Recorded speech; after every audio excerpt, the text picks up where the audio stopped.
Hello बच्चों, क्या हाल चाल। देखिए, जैसा कि आप जानते हैं कि कल हमने सॉलिड स्टेट के बारे में पढ़ाया था, उनके गुणों के बारे में पढ़ाया था और वे गुण उनमें क्यों होते हैं, क्या कारण है, उन कारणों के बारे में बताया था आपको। सॉलिड स्टेट्स ऑफ मैटर के बारे में बताया गया था। तो आज हमको उन्हीं है ना जो गुण होते हैं, उन्हीं गुणों के बारे में समझना है, थोड़ा डिटेल में समझना है। नेम ऑफ द टॉपिक क्या है? Explanation of some questions about solids. Solids में जो स्टेट होता है सबस्टांस का, पदार्थ का, तो उसके जो गुण दिए गए हैं, जो पढ़ाए गए हैं, उन गुणों से संबंधित कुछ प्रश्न दिमाग में आते हैं स्टूडेंट से। उन प्रश्नों का समाधान, उसका एक्सप्लेनेशन करके समाधान कैसे होता है, हम कैसे समझेंगे, इस बात को समझना है। तो आप देखिए, arrangement of particle in solid, liquid and gases. ये पार्टिकल्स का अरेंजमेंट है सॉलिड में, वैसा होता है फिगर ए जैसा, फिगर बी जैसा लिक्विड में होता है, फिगर सी जैसा गैस में होता है। अब यहाँ कहना है क्या कि हम जानते हैं, we have just learn yesterday that a solid has a fixed shape. Solid का शेप फिक्स्ड होता है। Now a rubber band changes its shape one on stretching, then why do we call it a solid? एक rubber band जो है उसको stretch करते हैं तो अपना शेप चेंज कर देता है, फिर भी उसे हम सॉलिड चेंज कहते हैं। क्यों कहते हैं सॉलिड? इसका एक्सप्लेनेशन, इसको समझना है आपको, है ना। हम इसको एक्सप्लेन कर सकते हैं इस तरह से कि actually rubber band is considered a solid. Rubber band को सॉलिड कंसीडर किया जाता है वास्तव में, क्योंकि ये अपना शेप जो है चेंज करते हैं, अपने से स्वयं शेप चेंज नहीं करते हैं। ये जब इन पर फोर्स का एक्शन होता है, स्ट्रेचिंग फोर्स लगाया जाता है, तब ये अपना शेप चेंज करते हैं, है ना।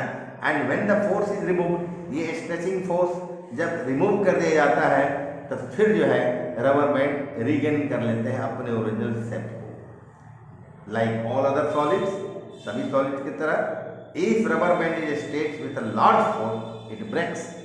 बहुत बड़े बल से अगर हम खींचेंगे रबर बैंड को, तो जैसे सॉलिड चॉक टूट जाता है और सॉलिड टूट जाते हैं, उस तरह से रबर बैंड भी टूट जाएगा। इसलिए यह है एक्चुअली सॉलिड ही, ये स्ट्रेच होता है एक्सटर्नल फोर्स, स्ट्रेचिंग फोर्स के कारण, due to external stretching force, है ना।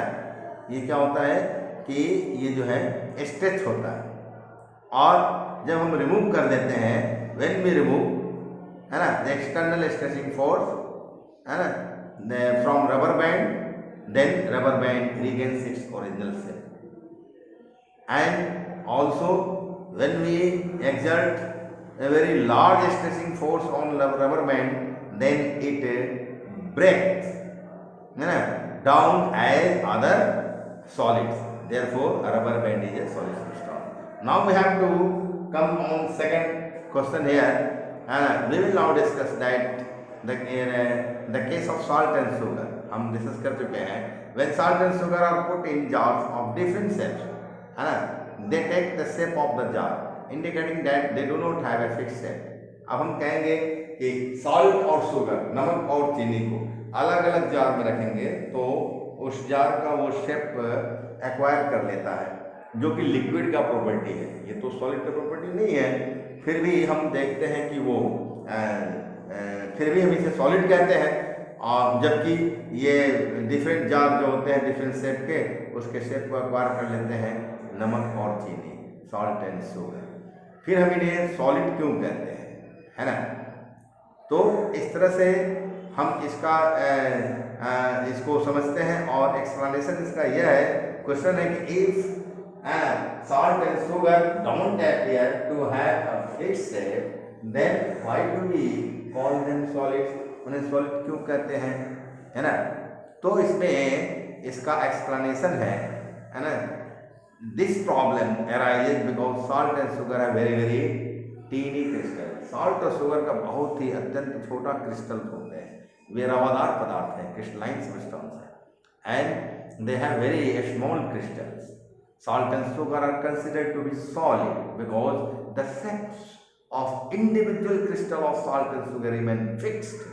अब किसी एक क्रिस्टल को लीजिए, आप किसी नमक के अथवा शुगर के एक क्रिस्टल को लीजिए और उसके शेप को देखिए, उसका एक सर्टेन, एक निश्चित ज्योमेट्रिकल शेप है, यानी कि उसका शेप फिक्स्ड है.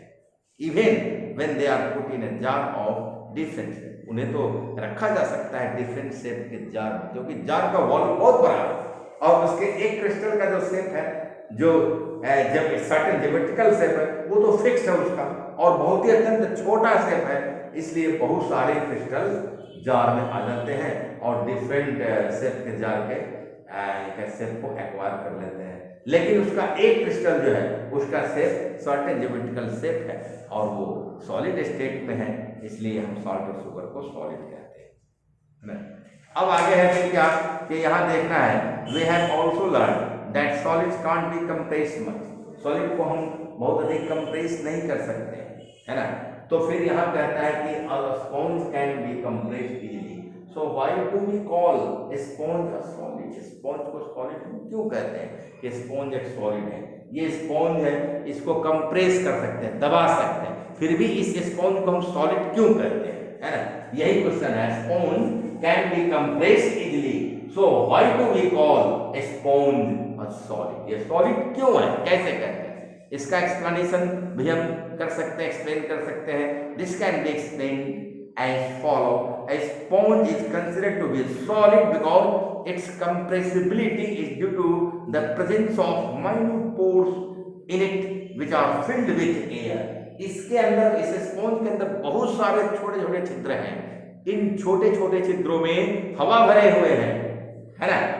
And when we press the sponge, जब प्रेस करते हैं तो ये इनके अंदर जो छोटे छोटे छिद्र हैं और उनमें जो हवा भरे हुए हैं, वो हवा बाहर निकलते हैं. Air is expelled from its hole making it tight highly compressible. और हवा निकलते हैं इसमें से, इसलिए यह हाईली कंप्रेसिबल हो जाता है ना. तो हवा इनके छोटे छोटे छिद्रों में हवा रहने के कारण कंप्रेस हुआ, है ना. नहीं तो यदि छोटे छोटे छिद्र नहीं होते, उसमें हवा नहीं भरे होते तो कंप्रेस नहीं होता, है ना, कंप्रेसिबल नहीं होता.